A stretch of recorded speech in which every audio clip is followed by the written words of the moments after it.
Kia baru dak kia kadang. Urang rek ngomongkeun nu namina orang Sunda. Bener apa henteu? Orang Sunda beuki pisan ka nu namina sambel. Orang Sunda lamun emam atau tuang teu make sambel, beuh, rasana hampa. Orang Sunda ya kan. Ningali warteg. Aduh aing lapar euy. Wah, warteg tuh asik euy dahar sambel. Bu, abi bade tuang sareng teri, jengkol terus sambel. Ya, sambelna teu aya, Jang. Kulan?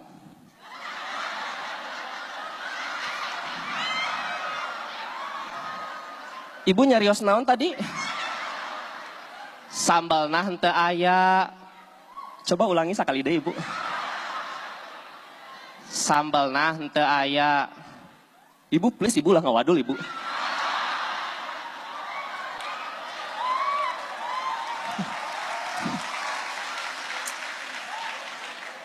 Keluarkan sambelna ayeuna oge. Ya Allah, terpercaya ibu dak teangan sorangan, boy eta mah diacak-acak, laci duit dibukakeun, keneh wae ya kan. Si ibu ngomong, "Tuh kan, eueuh teh eueuh, ibu teh ngadamel sambel, cabe keur mahal, teu ngawaro sih."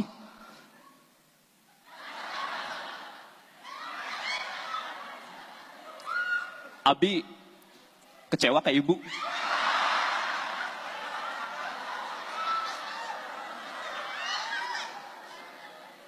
Hatur nuhun atas sagalana, Bu.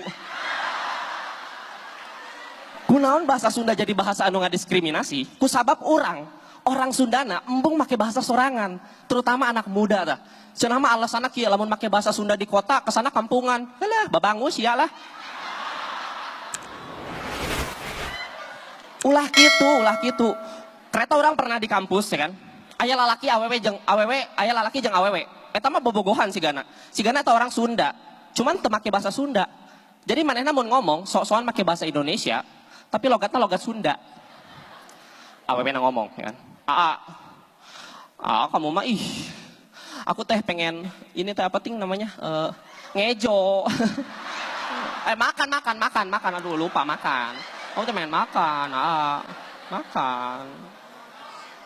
Iya atuh hayu kita makan neng ya. Ka kantin ya kan. Kurang iya buntutan kurang ya kan, hayang ngomong naon deui siapa yang tingalikeun ya kan. Eta awewena ngomong kieu mesen, "Abang, aku mah mau kue tiaw aja." Kue tiaw barudak. Kue tiaw. Bapak terada kue aling ya. Ya Allah, ya Rabbi. Atur nuhun Bandung, kami Abi Fajar.